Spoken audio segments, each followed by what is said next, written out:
Boa noite a todos. Que a paz do amigo Rabi da Galileia, um amigo incondicional de nossas horas, permaneça nos envolvendo nos nossos corações, nas nossas mentes, em todos os dias da nossa vida. Esse amigo que é Jesus, que literalmente nos carrega no colo no momento das nossas dores, alegrias, tristezas, agonias, felicidade, que permaneça nos envolvendo, nos intuindo, nos harmonizando, nos dando força e coragem para prosseguirmos na nossa jornada, na nossa caminhada. E na noite de hoje em especial, que possamos todos nós, Senhor, estar irmanados do seu evangelho de amor, nas suas palavras de vida eterna, que serão trazidas nessas reflexões do evangelho de amor de Jesus, e que sirvam essas lições como uma bússola nos guiar cada vez mais para frente, para o alto em seu nome. Sustenta a nossa fé, apacenta o nosso coração, permite que possamos dar por iniciado o estudo da noite de hoje, dando graças a Deus. Que assim seja, graças a Deus, graças a vós, Senhor. Muito obrigado, boa noite a todos, que a paz do Cristo Jesus permaneça nos iluminando. Queridos amigos no Ideal Espírita, mais uma vez aqui nos encontramos para mais uma noite de estudo. Como todas as quinta-feiras nós nos permitimos trazer as lições de amor, esse evangelho de amor, à luz da doutrina espírita, e aqui estamos mais uma vez unidos e reunidos. Agradecidos estamos com a presença de todos que partilham conosco desse mesmo ideal espírita que nós nos encontramos. Na noite de hoje, estamos trazendo um tema para as nossas reflexões do livro Vinha de Luz, na sua lição chamada O Reino Interior. E no reino interior, vamos trabalhar sobre a assertiva que Jesus nos faz, que o reino de Deus está dentro de nós. Então, essa página do Vinha de Luz é uma página muito significativa, essa lição, que serve para dar início às nossas considerações. Então, a página, ela fala da seguinte forma: sigamos, pois, as coisas que contribuem para a paz e para a edificação de uns para com os outros. Isso está em Paulo, em Romanos, capítulo 14, versículo 19.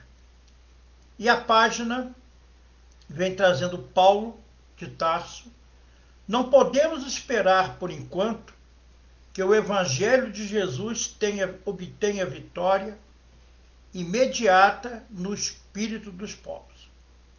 A influência dele é manifesta no mundo, em todas as coletividades. Entretanto, em nos referindo às massas humanas, somos compelidos a verificar que toda a transformação é vagarosa e difícil. Não acontece o mesmo, porém, na esfera particular do discípulo. Cada espírito possui o seu reino de sentimentos e raciocínios, ações e reações, possibilidades e tendências, pensamentos e criações. Neste plano, o ensino evangélico pode exteriorizar-se em obra imediatas. Bastará que o aprendiz se afeiçoe ao mestre. Enquanto o trabalhador expia questões do mundo externo, o serviço estará perturbado.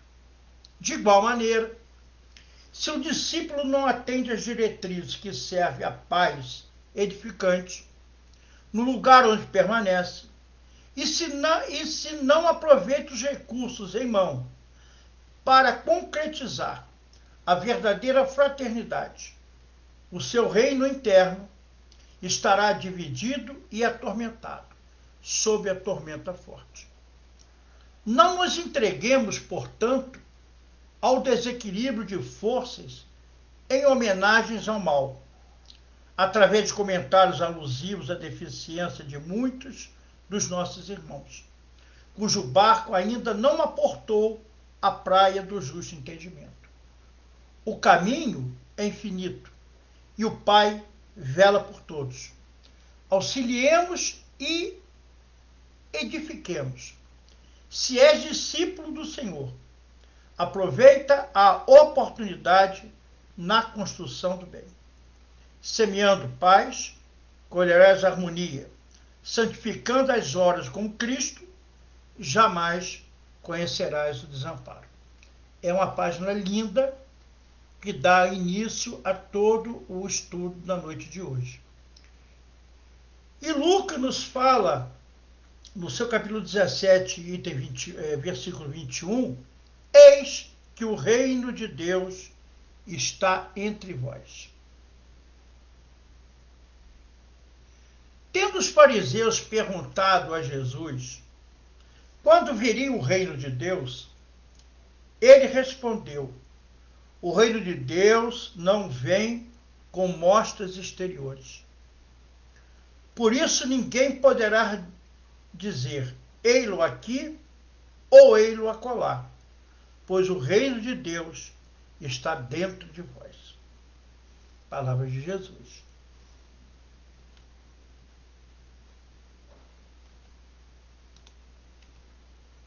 E então nós concluímos dessa resposta do Mestre Jesus que o reino de Deus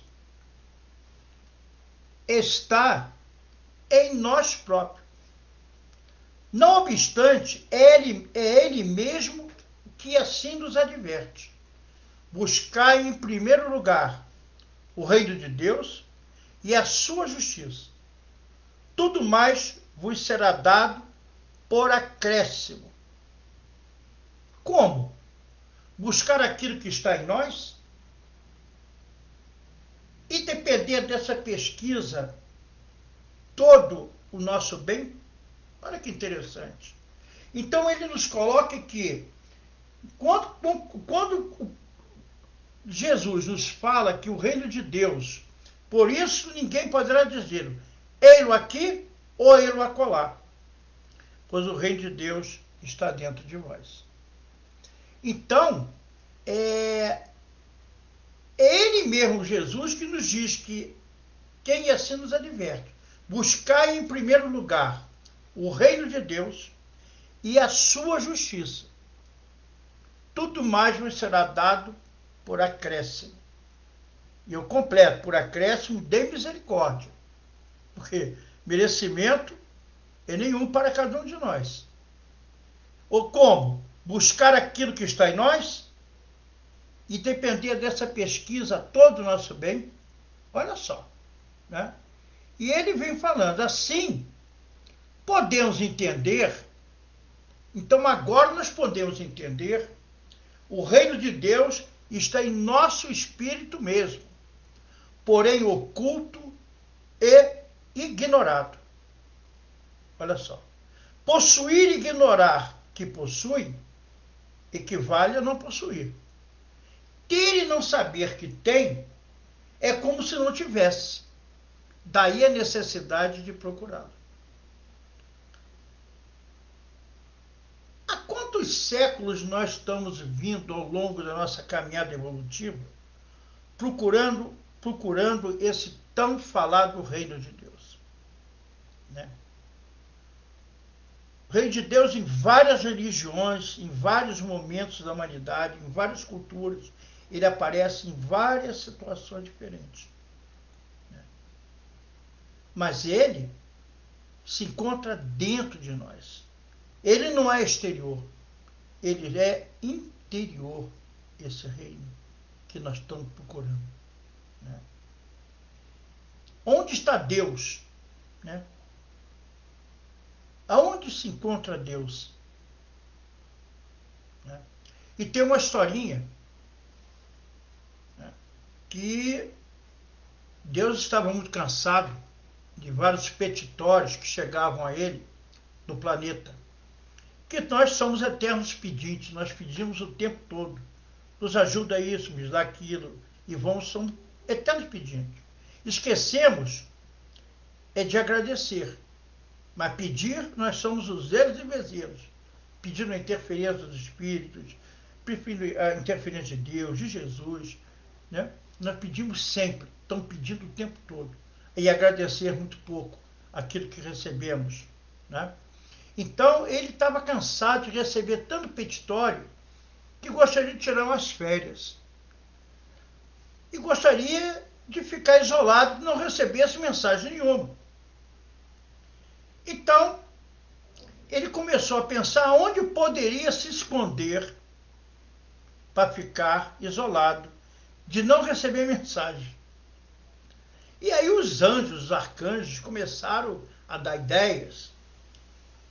Um anjo falou assim: Deus, você poderá se esconder no lado na face oculta da lua, que lá provavelmente o homem não o encontrará.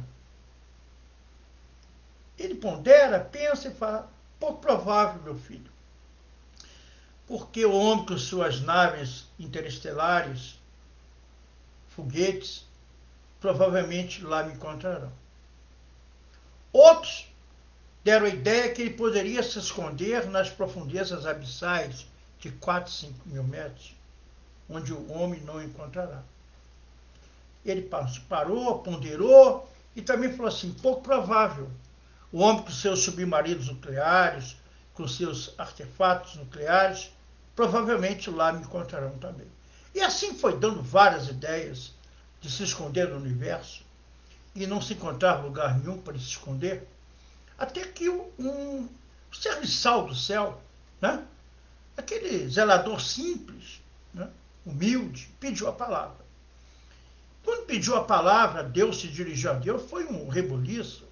Os anjos, os arcanjos, como é que pode o serviçal se dirigir a Deus? Né? Não era o espírito de luz, né? Mas estava ali. E Deus falou: não, ele é meu filho querido e meu filho dileto. Pois não, meu filho, qual é a sua ideia? E esse espírito fala assim: mestre, eu tenho um lugar onde o senhor poderá se esconder, que lá o homem jamais não encontrará.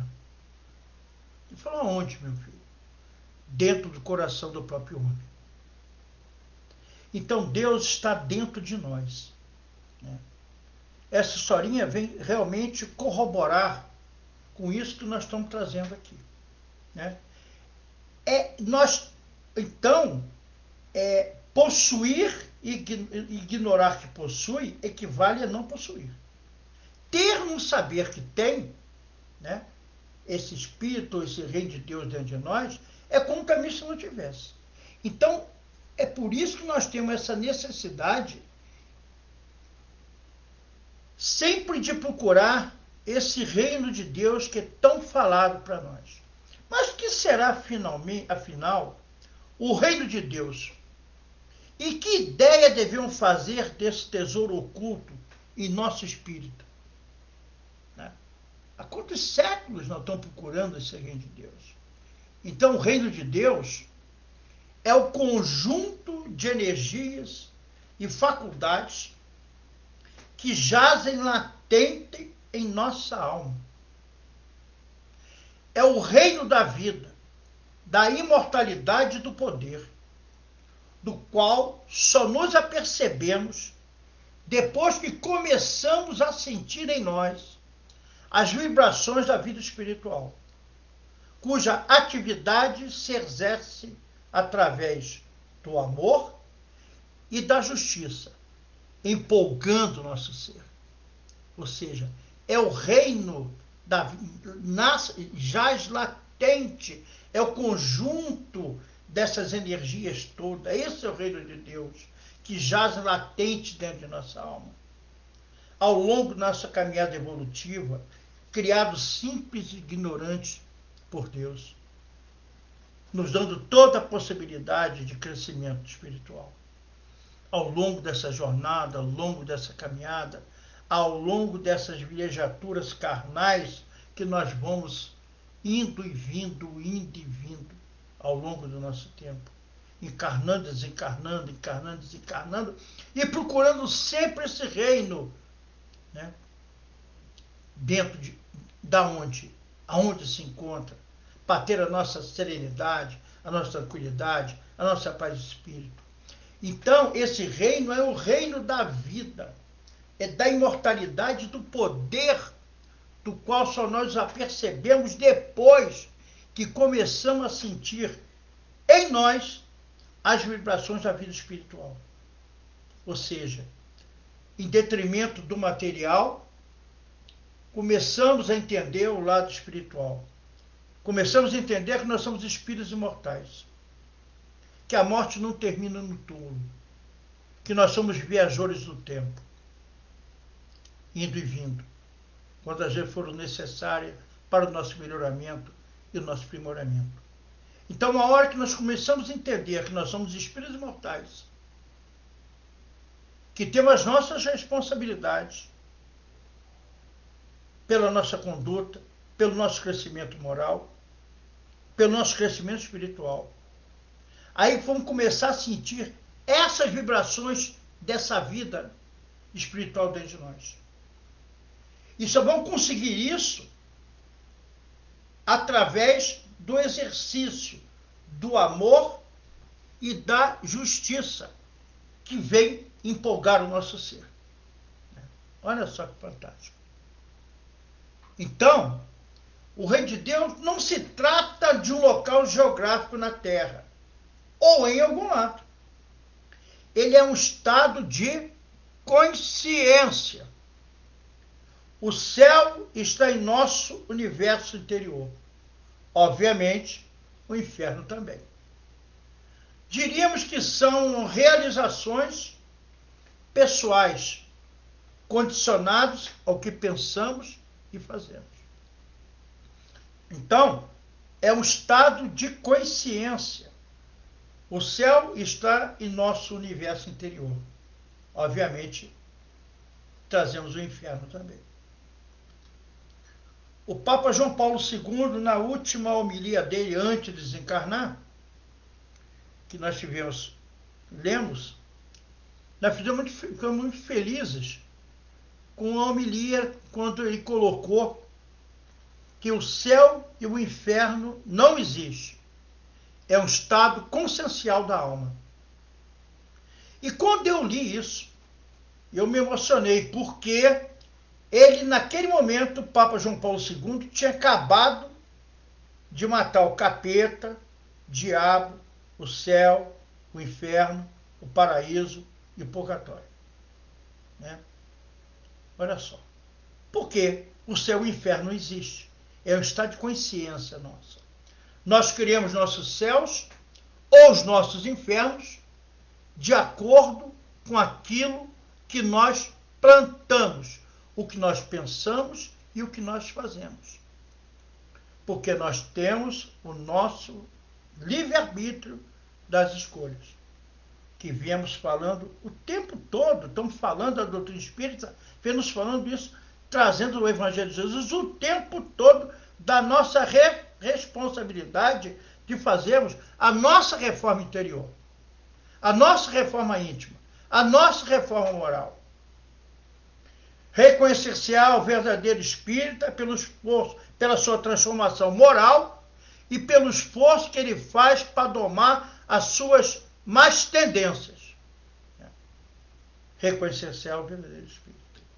Então, são essas realizações pessoais, elas são pessoais, intransferíveis. Porque o testemunho de cada um é pessoal e intransferível. Né?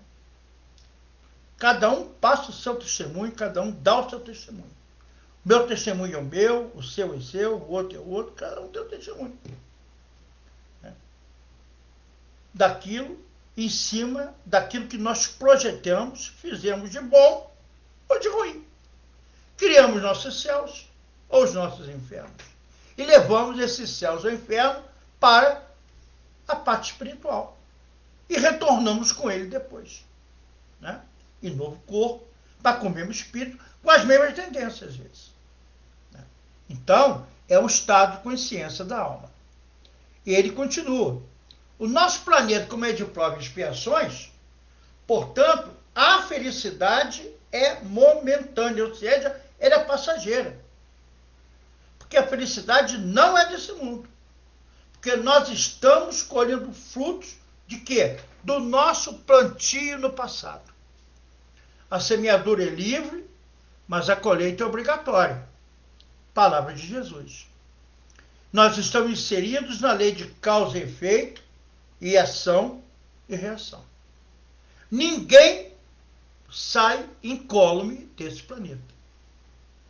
Ninguém sai serelepe desse planeta. Sai inocente desse planeta. Vamos resgatar aquilo que nós plantamos, de bom ou de ruim. Essa é a lei de causa e efeito e ação e reação. Porque estamos nesse planeta de provas e expiações.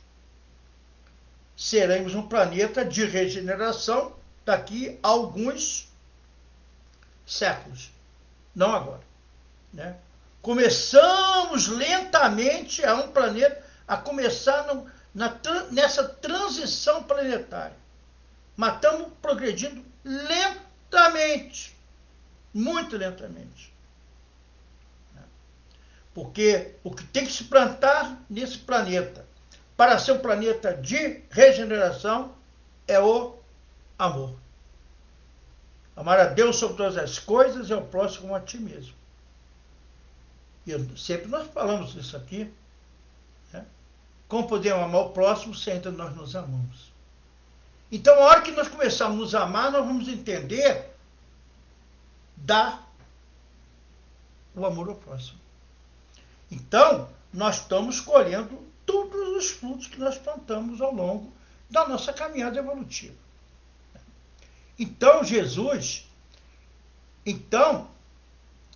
a doutrina espírita, ela proclama a existência de planos superiores, né? onde os espíritos que desempenharam de modo satisfatório as suas tarefas na Terra, né? ou nas outras tantas moradas do Pai, desfrutam das bem-aventuranças próprias desses planos, as quais são outorgadas àqueles que souberam assimilar as leis do amor. Então, o Mestre Jesus vem tecendo vários comentários e ensinou algumas parábolas que definem claramente como devemos conceber o tão decantado reino dos céus. Então ele vem com 5 parábolas de conhecimento de todos nós. E nós vamos começar a analisar essas parábolas. E ele começa com a parábola do grão de mostarda. E ele fala assim: o reino de Deus é semelhante ao grão de mostarda, que um homem, tomando-o, lançou na sua horta e cresceu, e fez-se grande hortaliça, e em seus ramos se aninharam as aves dos céus. Então, o reino dos céus, de Deus, é semelhante ao grão de mostarda, que um homem, tomando, lançou na sua horta e cresceu, e fez-se grande hortaliça, e em seus ramos se aninharam as aves do céu. O grão de mostarda, aí nós começamos a analisar, o grão de mostarda, ele tem substância, e a semente faz o efeito revulsivo na terra. Essa mesma substância, ela se transforma em árvore, dá depois muita semente e muitas árvores, até as suas folhas servem de alimento. Não é isso? Mas para isso acontecer, é necessária a fertilidade da terra, para que trabalhe a germinação. Haja transformação, crescimento e frutificação do que foi a semente. Jogar semente pura e simplesmente não dá nada. E é necessário, ao seu turno, o trabalho da semente e da planta no aproveitamento desses elementos que lhe foi dado. Ou seja, não basta apenas você jogar a semente, ela tem que fazer o trabalho dela também, né? De aproveitar os elementos, os nutrientes de germinação que foi colocado naquela terra, né? E assim acontece com o reino dos céus na alma humana. Sem o trabalho dessa semente nossa, que é feito pelo Espírito do Senhor, sem o concurso da nossa boa vontade, que é a melhor fertilidade que podemos proporcionar, sem o esforço da pesquisa, do estudo, não pode aumentar e engrandecer-se em nós. Não se nos pode mostrar tal como é. Assim como a mostarda não se transforma em hortaliça, são o emprego dos requisitos imperiosos para a sua modificação. Então, nós temos que fazer esse esforço, ligar o nosso departamento da nossa vontade, né? Então, nós temos que proporcionar. Então, ele pega a ideia do grão de mostarda para trazer para nós esse reino de Deus que está dentro de nós, né? Mas para que essa semente evolua dentro de nós, cresça dentro de nós, ele vem falando que precisamos ter sem o concurso da vontade nossa. E que é a vontade? Vontade é atributo, né? O espírito imortal, ele tem pelo menos 4 atributos: pensamento, sentimento, inteligência e vontade. Já vem com o espírito imortal. Pensamento, sentimento, inteligência e vontade. E a vontade, ela engloba o pensamento, o sentimento e a inteligência. Porque sem a vontade, nós não conseguimos conquistar absolutamente nada. Não é verdade?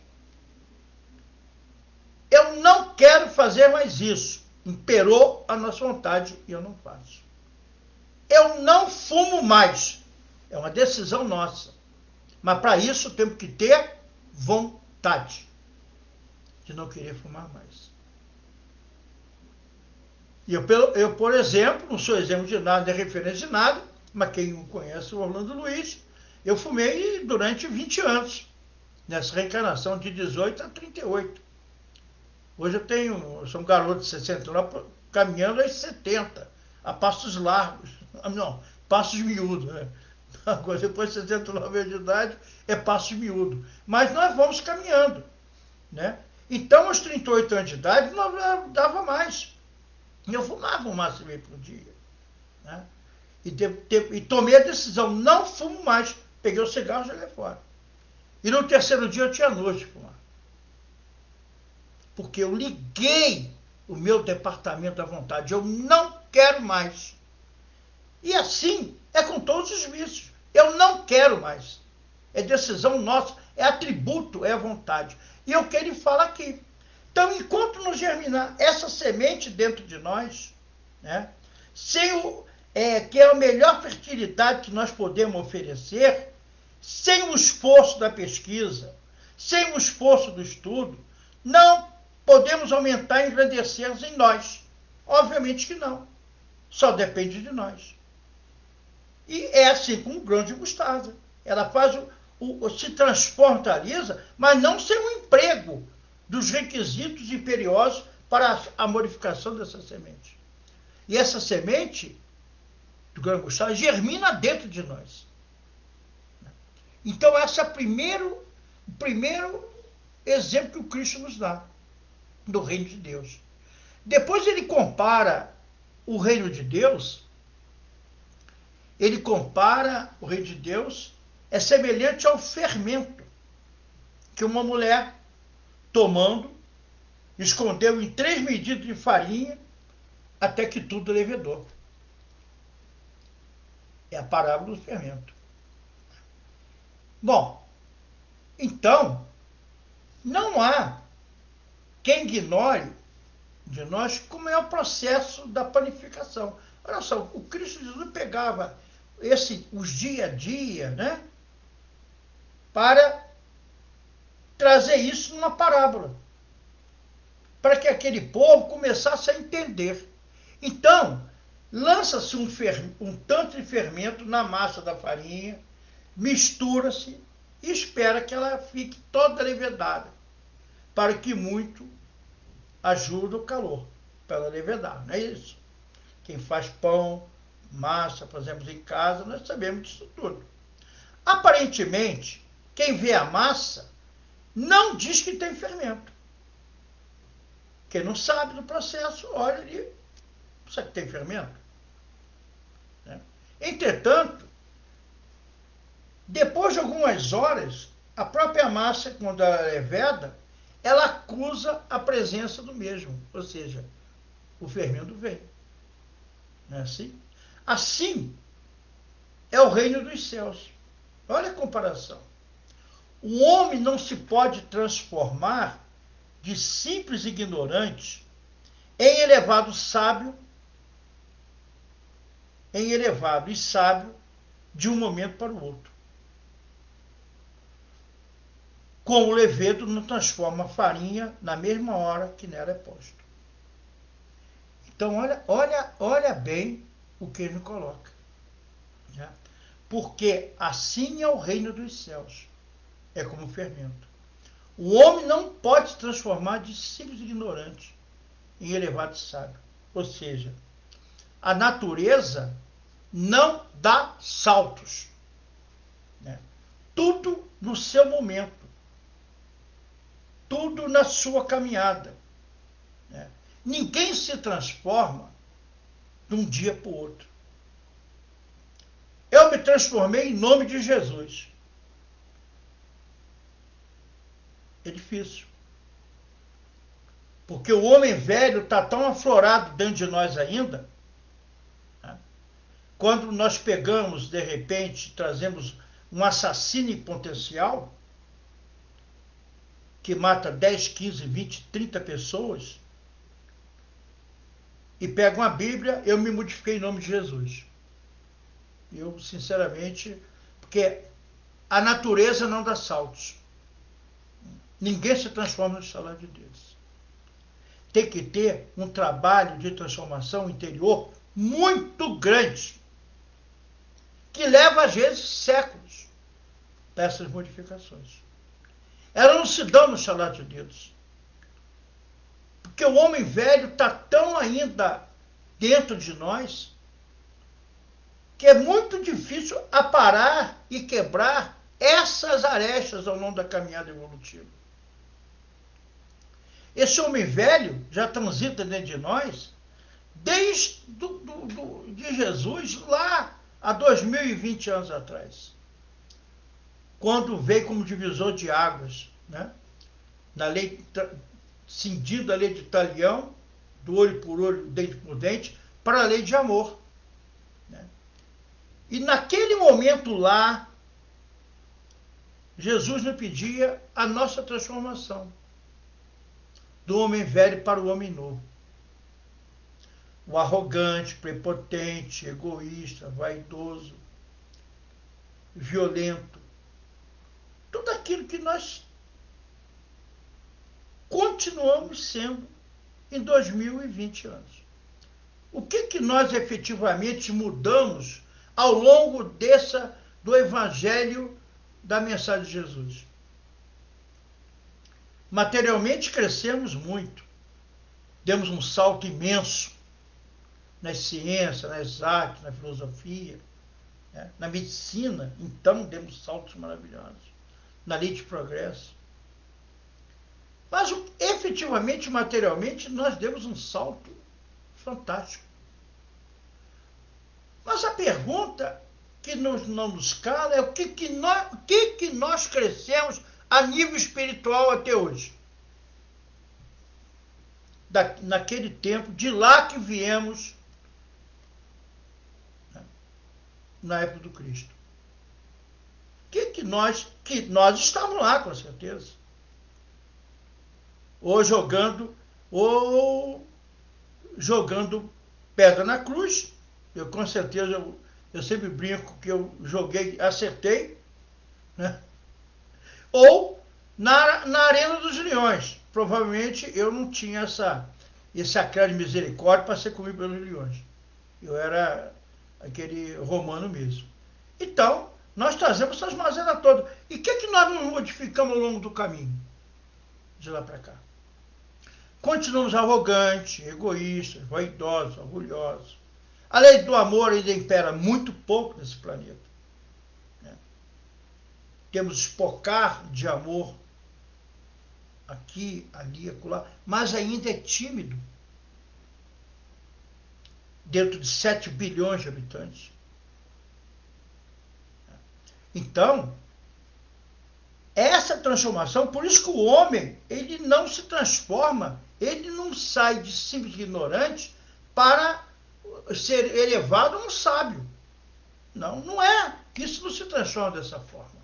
Né? Então, aos poucos, à medida que ele ouve a voz interior, as palavras do Mestre Jesus, a palavra dos emissários do alto, a sua inteligência, ela vai se esclarecendo e o seu espírito vai se transformando. Aí ele começa a assimilar o Rei dos Céus, que a primeira fase parecia um enigma, mas depois se apresenta positivo, racional e lógico. Então, ninguém poderá ver o Rei de Deus se não nascer de novo. Então, ao longo da caminhada, nós colocamos isso em xeque. Então, ao longo do caminho, nós vamos evoluindo lentamente. Essa evolução nossa é lenta, porque a natureza não dá saltos. A Joana de Ângeles nos fala que, eu quando li isso fiquei muito triste, que numa reencarnação nós erramos mais que acertamos. Olha só. Mas já acertamos. Olha que consolo. Erramos, aí acertamos. Aí crescemos 1 milímetro, subimos, retornamos à parte espiritual. Aí lá do outro lado, se tivermos condição, nós vamos começar a entender os erros que cometemos quando encarnados. Aí pedimos, imploramos de novo para retornar ao planeta. Aí voltamos ao planeta de novo. Cheio de ideias mirabolantes, queremos fazer isso, queremos fazer aquilo, não sei o quê. Aí voltamos no processo terrestre, num novo corpo, do espírito mesmo. Graças a Deus com o véu do esquecimento. Vagas lembranças, às vezes através do sono, vem, dos luzeiros de amor, vem nos intuir, dos nossos guias protetores, anjos guardiões, anjos de guarda, Deus não quiserem. São intuídos pelo sono, dos nossos deveres às vezes. Mas nós temos o nosso livre-arbítrio, nossas escolhas, às vezes não acordamos, não nos lembramos, ou lembramos, não fazemos. Aí, viemos cheio de propostas. Quero vir assim, assar, fazer isso, fazer aquilo. De repente, quando mergulhamos na carne de novo, erramos, mas já acertamos um pouquinho, crescemos um pouquinho. E assim nós estamos indo ao longo da caminhada. Até quando nós vamos permanecer nessa roda de Sansara, indo e vindo, para nos melhorar, para nos progredir, crescer como espíritos imortais, como espíritos que um dia seremos Cristo também,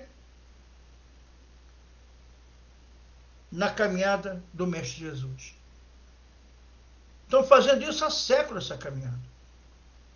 Então, essa medida, quando nós começamos a entender, e já começamos a ouvir, começamos a ler, começamos a logicar, começamos a ter a fé raciocinada, como nos diz nosso querido Kardec.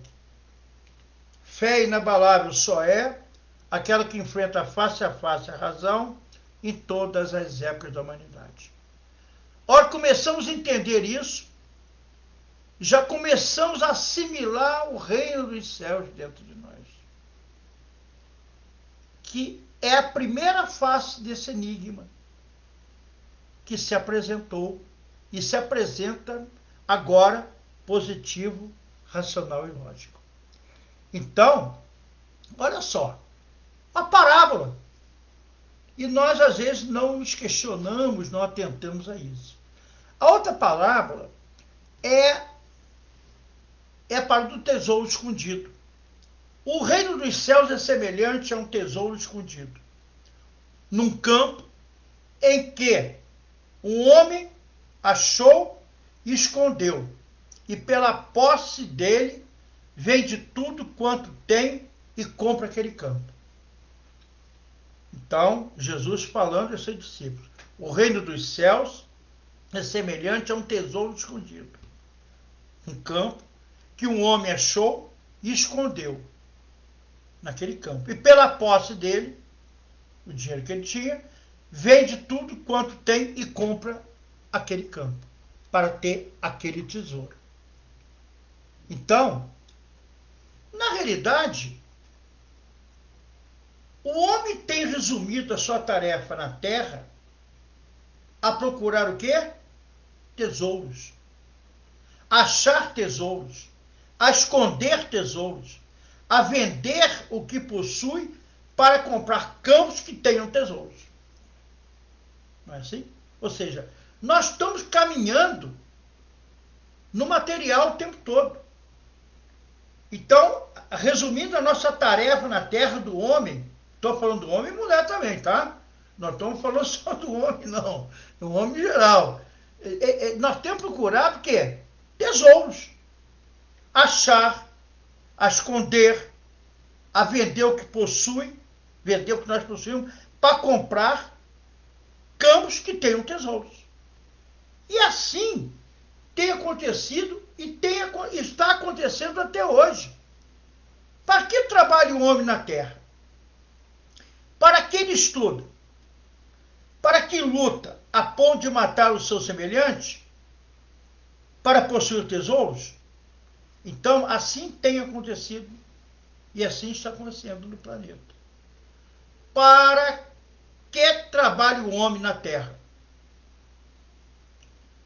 Para que ele estuda? Para que luta a ponto de matar o seu semelhante? Para possuir tesouros? Para possuir tesouros. Tá? É o que ele faz.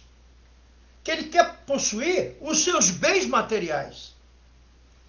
Ele não está preocupado, porque na realidade não entende que a vida não termina, a vida não termina no túmulo.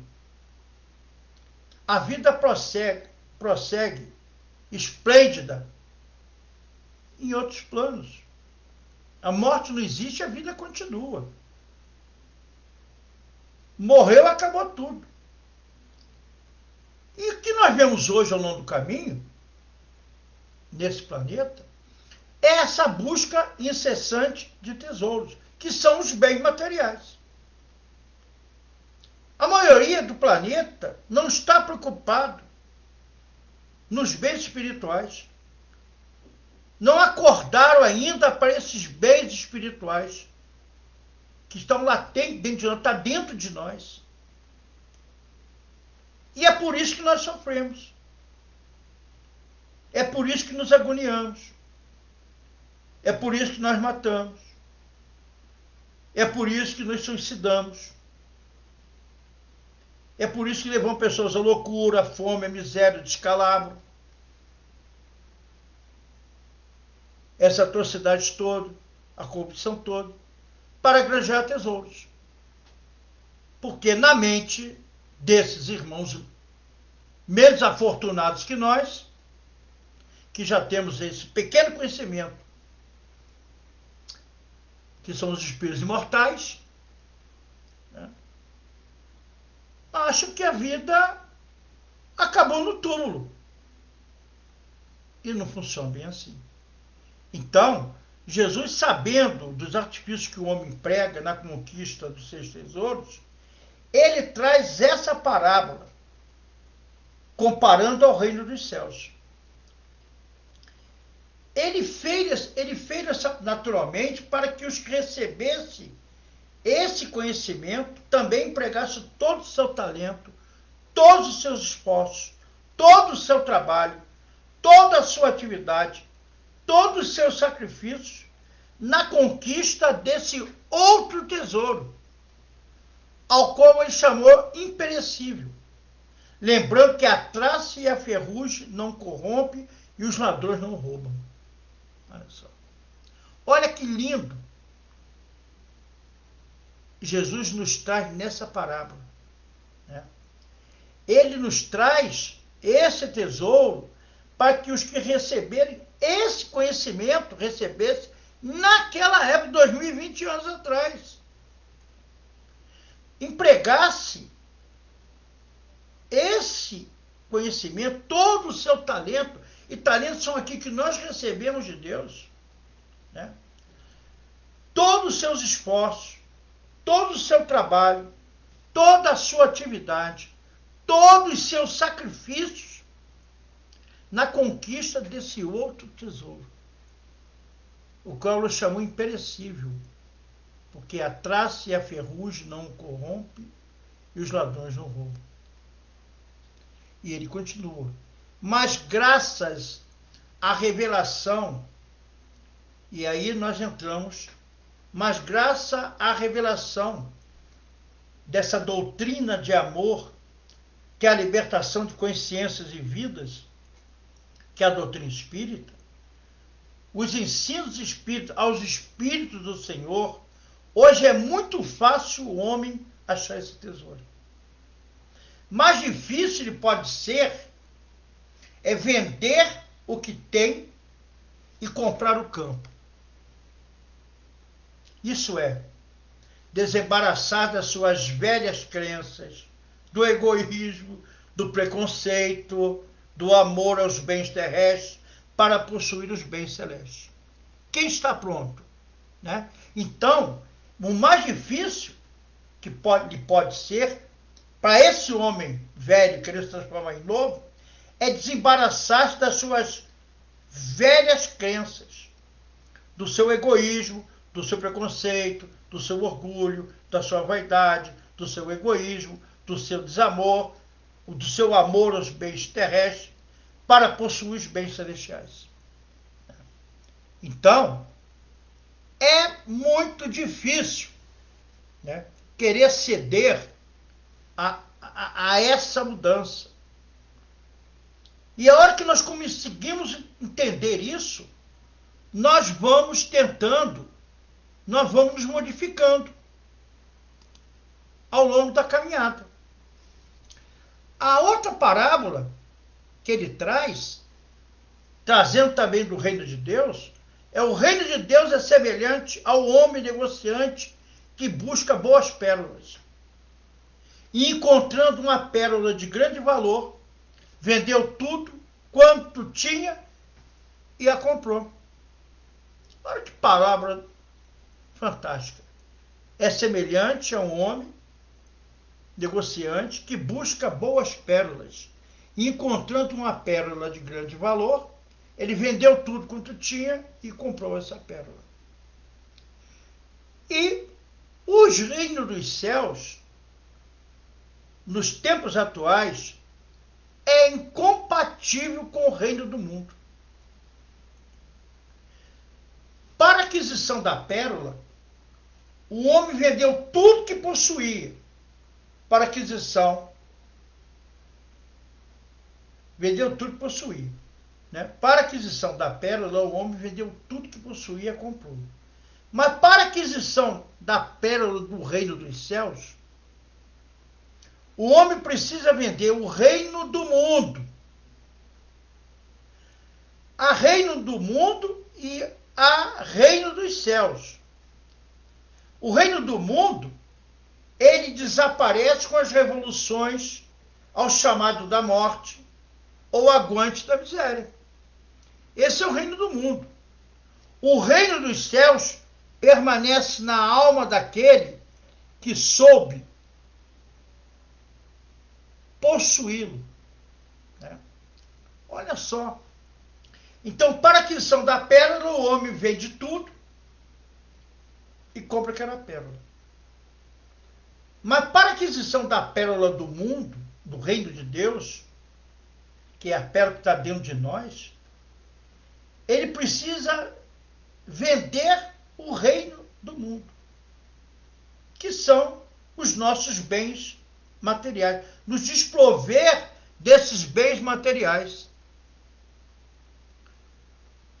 Vende tudo e me sigas. Palavras do Mestre Jesus ao discípulo.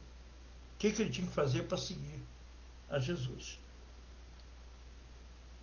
Vende tudo, doe tudo e me siga. Né? Então,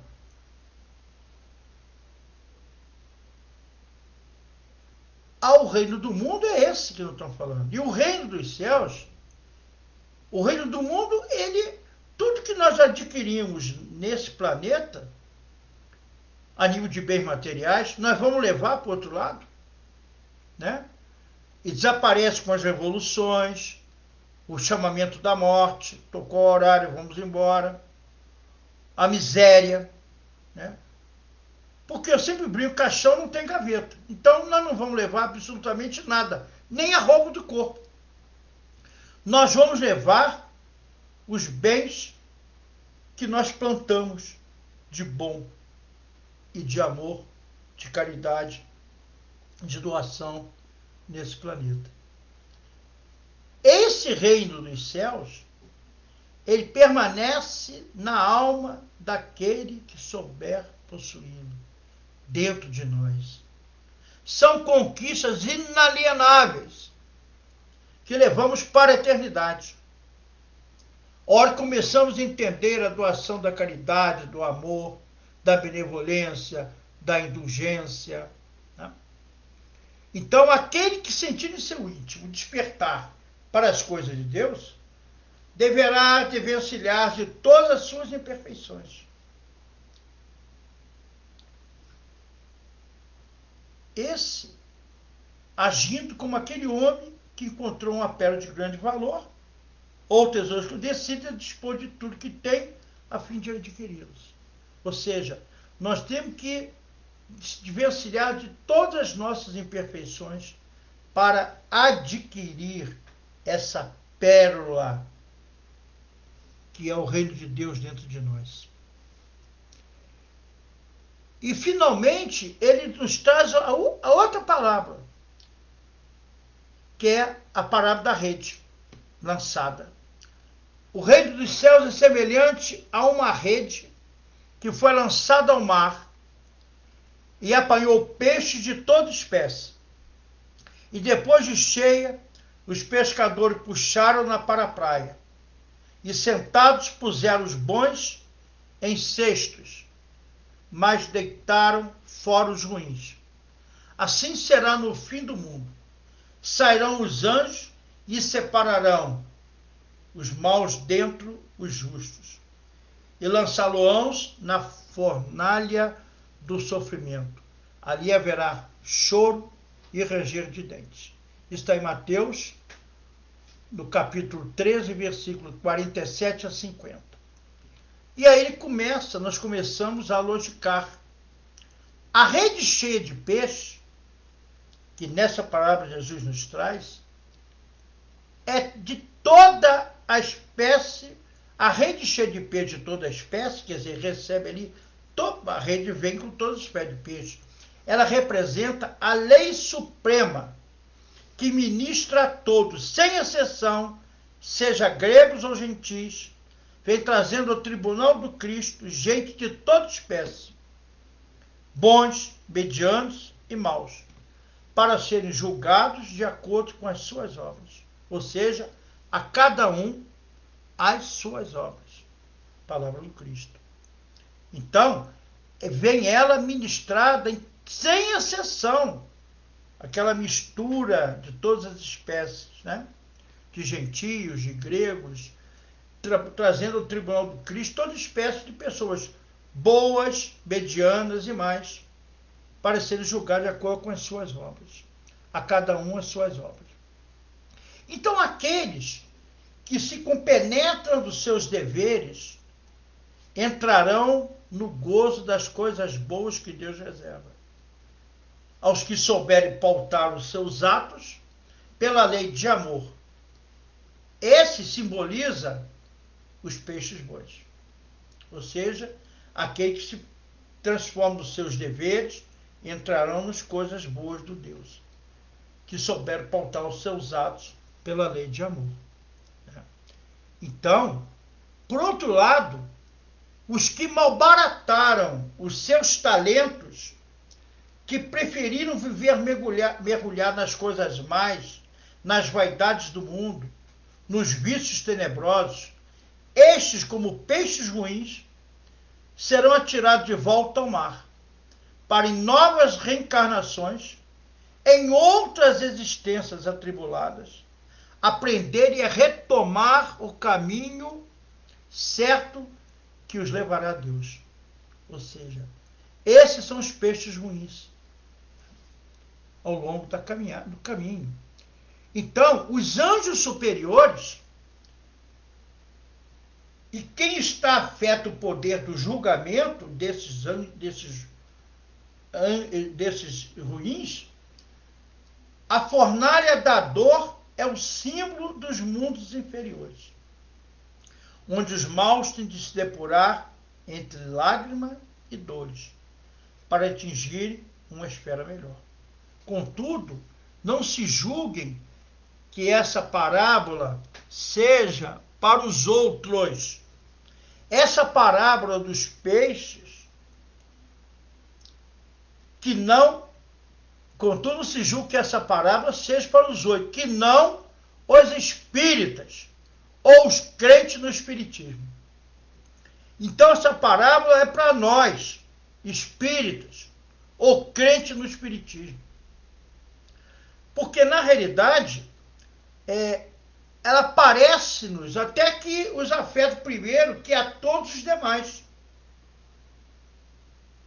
Porque se acham dentro dessa rede tecida pela pregação dos espíritos no mundo todo. Porque, na realidade, nós conhecemos já essa doutrina de amor. Conhecereis a verdade vos libertará. E essa doutrina de amor, que é a libertação de consciências e vidas, que atua na causa das aflições humanas, nascedor do espírito mortal, que nos diz o nosso querido Manuel Filomeno Miranda, através do nosso querido Divaldo Pereira Franco, pela psicografia, né? É justamente essa doutrina de amor que nos esclarece. E somos nós, os espíritas, hoje, que temos esse conhecimento já. Que estamos inserindo na lei de causa e efeito e ação e reação. Que ninguém vai ser incólume do planeta. Então nós somos os primeiros a ser atingidos. O que nós espíritos estamos fazendo desse conhecimento já adquiridos? O nosso querido André Luiz nos fala que, basta 5 minutos de conhecimento espírita para nós termos a responsabilidade de mudar esse planeta. O nosso querido Emmanuel, mentor do Chico, nos fala, basta apenas 1 minuto de conhecimento espírita. Eu acho que todos de nós aqui, que estamos hoje nessa sala de estudo, temos mais que 1 minuto de conhecimento espírita. Reconhecer-se ao verdadeiro espírita, de novo, pela sua transformação moral e pelo esforço que ele faz para domar as suas mais tendências, as suas mais inclinações. Então, esses peixes ruins, o que nós estamos fazendo nessa doutrina? Quer dizer que não vale só conhecer. É preciso também nós praticarmos. Não vale só estar dentro da rede. É indispensável sermos bons. É isso que o Cristo quer de nós. É isso que ele nos pede. Então, porque eu sempre digo, ser espírita, na casa espírita é mole, é fácil. Agora, ser espírita, quando sai da casa espírita, é o mais difícil. é dar o nosso testemunho, é dar o nosso conhecimento, é parar nossas arestas do ontem, desse homem velho. Nós já conhecemos isso tudo. Tem milhares e milhares, dezenas de livros, pelo Chico, pelo Divaldo, pelo Manuel Filomeno, e tantos espíritos vêm, tantos médios vêm, trazendo essas mensagens todas, falando para nós. Não é à toa que o nosso querido Eurício Bassanufo fundou o Hospital Esperança, na parte espiritual, para dar atendimento principalmente aos espíritas, que saem do corpo ainda confusos, têm um conhecimento e não aplicaram esse conhecimento. Então essa mensagem é para nós, espíritas, que possamos botar as nossas barbas de molho e fazer a nossa parte, o nosso melhor. Levar essa doutrina de amor àqueles corações que não entendem ainda essa mensagem do Cristo Jesus, do Rei de Deus dentro de nós. Então, todas as 5 parábolas, elas encerram praticamente o mesmo significado, revelando que o reino dos céus não é aquilo que os homens acreditam. Não é um lugar misterioso, nem cheio de problemas discricionários. Então, se almejamos ser felizes no futuro, devemos semear o bem hoje, porque dependerá da nossa vontade em acumular tesouros. E que tesouros são esses? Como o perdão, a caridade, a tolerância, a preservação da saúde física e espiritual e o amor incondicional. Só a vivência desses ensinamentos nos farão conquistar o reino de Deus dentro de nós.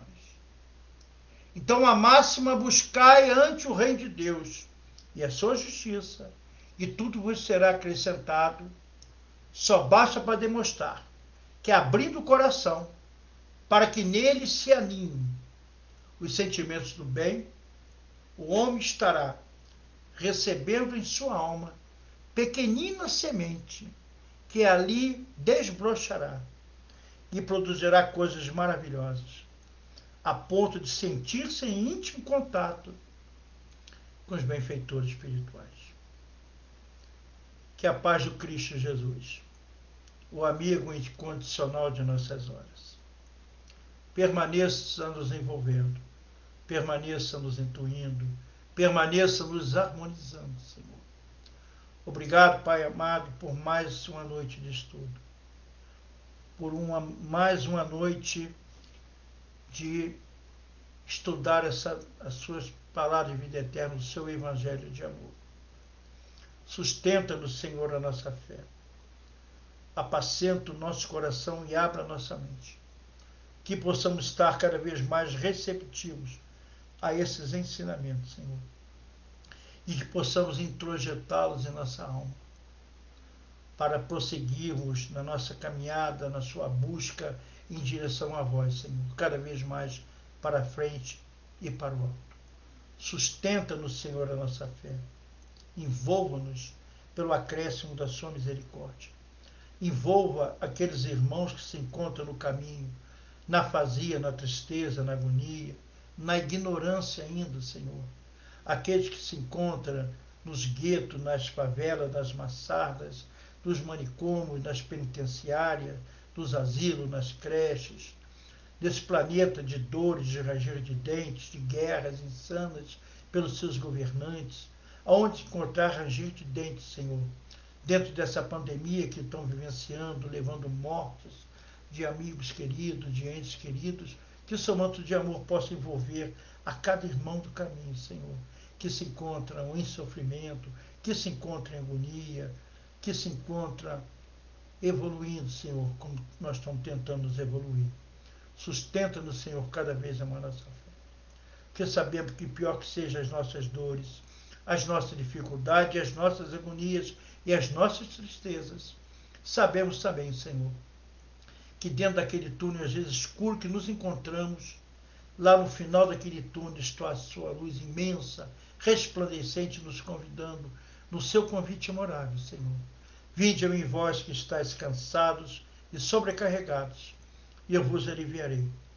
Tomai sobre vós o meu jugo e aprendei de mim, que sou manso e humilde de coração, e acharei descanso para vossas almas, porque meu jugo é suave e meu fardo é leve. Muita paz, muita harmonia, muita serenidade em nossos corações.